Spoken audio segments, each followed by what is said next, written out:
Hi guys, today I'm going to do a video on tracheostomy care. Yesterday I have already uploaded a video on tracheostomy, the link of which I have put in the description box. If you like today's video and the content, kindly like, share and subscribe. And also let me know your valuable comments in the comment box. So let's begin. Tracheostomy care, it is a process in which you remove the tracheobronchial secretions to make sure that you maintain a patent airway. There are four preparations. Basically, there are many preparations. I have categorized into four subheadings. One is environmental preparation, then is patient preparation, then the equipment preparation, and the personnel preparation. So in environmental preparation, you ensure that you provide privacy to your patient. Make sure that the floor is swept and mopped, and the site of your procedure should have adequate lighting. Patient preparation, ensure comfort of the patient, gain consent from the patient, you explain the procedure to the patient, and also position the patient in supine. Equipment, collect a suction tray which will have a suction cup into which you are going to pour the sterile water. Track care set, or also you can take a dressing set which will have K basin. Also make sure that you collect adequate cotton and gauze packets. Cleansing solution, hydrogen peroxide or normal saline as per protocol. Gloves and suction apparatus. Personal preparation, ensure that you have washed your hands with soap and water, which is more than enough, and also make sure that you don on adequate personal protective equipments. Next is monitor the baseline vital signs. Ensure that you have monitored the heart rate, the respiratory rate, saturation of the patient, blood pressures, and also note if there is any changes or any variation in the ECG. Aspirate the NG tube before suctioning if it is applicable. Also pre-oxygenate the patient with 100% oxygen. Give chest physiotherapy unless it is contraindicated. Suctioning.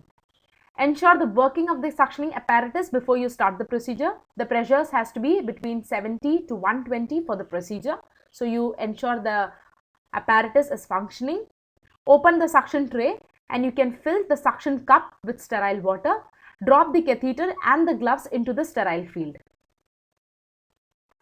The sizes of the catheter, this is the recommended sizes. So if the tracheostomy tube size is 3.0 mm, then you take a suction catheter which is 7 French size. Also if it is 3.5 mm, then you take a catheter which is 8 French size. If it is 4 mm, you take 8 size. It is 4.5 mm, you take 10 French. If it is 5.0, you again take 10 French. If it is 6.0, you take 10 to 12 French, and if it is 7.0, you take 12 French. So these are the recommended sizes of the catheter and these are the color codings. So you wear sterile gloves either on your dominant hand or both the hands. The concept is you have to make sure that your dominant hand is kept sterile and the non-dominant hand is kept clean throughout the procedure. So it is with the non-dominant hand that you will regulate the suction apparatus and also anything in the environment. You make sure that you connect the suction catheter to the oxygen source and also ensure that the dominant hand is kept sterile throughout the procedure. Turn on the suction machine with the ungloved or the non-dominant hand as I have already mentioned. Test whether the catheter is working by dipping the suction catheter into the sterile water. Gently insert the suction catheter into the tracheostomy opening.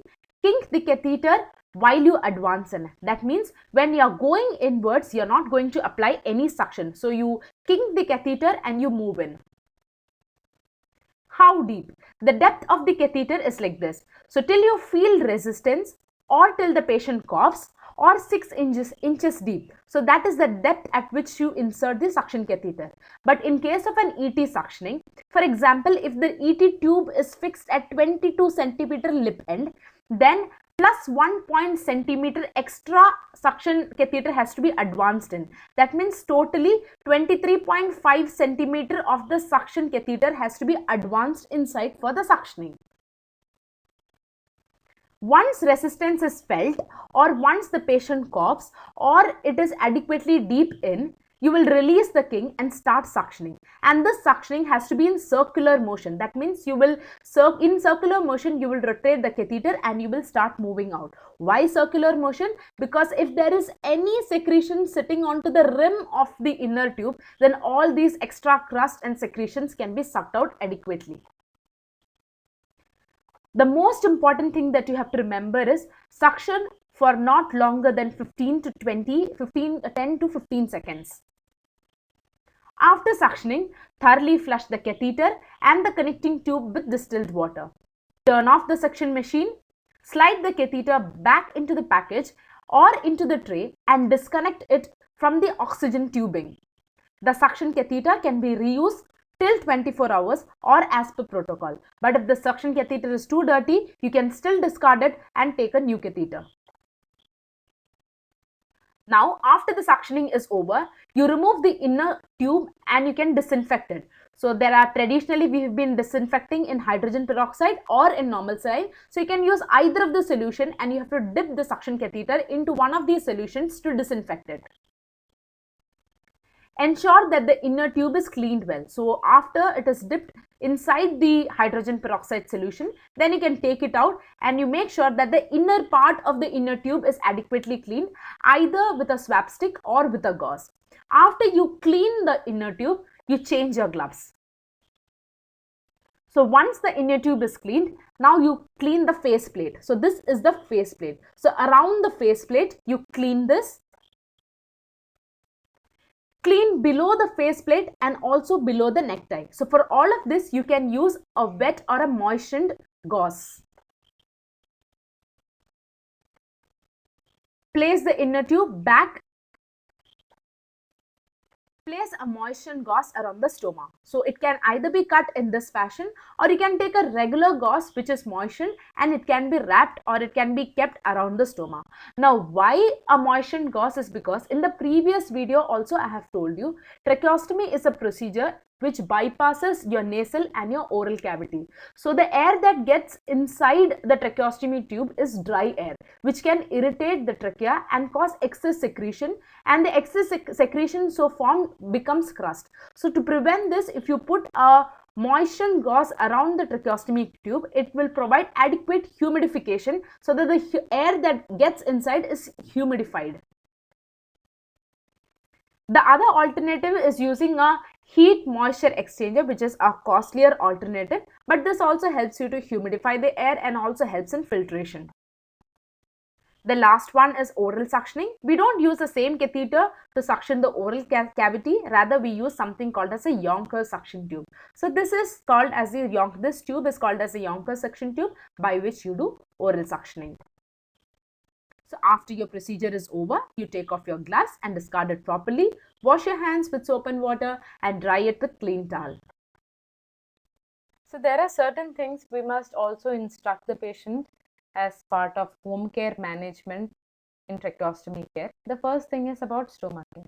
So when you instruct the patient about tracheostomy care at home, you should also tell them the taking care of stoma is one of the very important aspects, because if there is any amount of water or the cleaning solution that gets stagnated in the part of the neck, then there can be irritation and excoriation of skin. So stoma care is one thing. Second thing is infection personal hygiene. There has been many cases that I have seen myself where patients come to us back with maggots in the tracheostomy tube, in the inner tube. So infection control and personal hygiene is very important. Inner tube should not be removed unless it is for cleaning. So the inner tube has to be cleaned at least 3 times a day, and only when the inner tube is cleaned, it has to be removed. The next point is about nutrition. I told you about stoma. So there is an incision in your throat. Providing these patients with high calorie and high protein diet will aid them in faster wound healing. So there is a wound sitting there. Later, when you want to wean the patient out of tracheostomy and when you want to close the stoma, also nutrition plays a very important role. Next thing is communication. So as you know, patients with tracheostomy have a hole sitting right into their windpipe. So there is alterations in the amount and quality of their speaking. So either you can instruct the patients about processes like speaking valve, and later after the closure of the stoma you can send them for speech therapy. But in the earlier stages it is well and good keeping necessary things at reach, or giving them a paper and pen or bell, anything for assistance, so that they can communicate freely and well to us whatever they want to say. Next thing is certain things that you should avoid. Avoid swimming.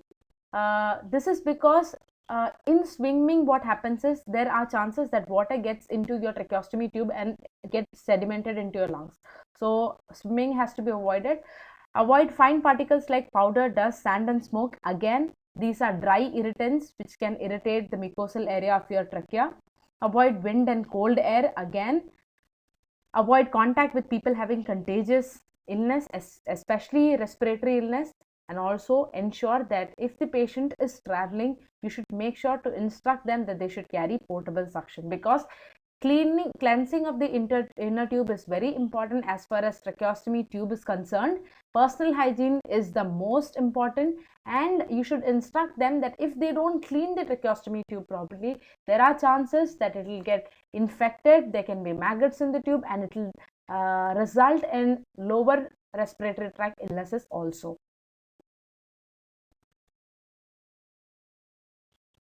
So after your procedure is over, you document the findings and notify the physician if there is any abnormal color, odor or consistency.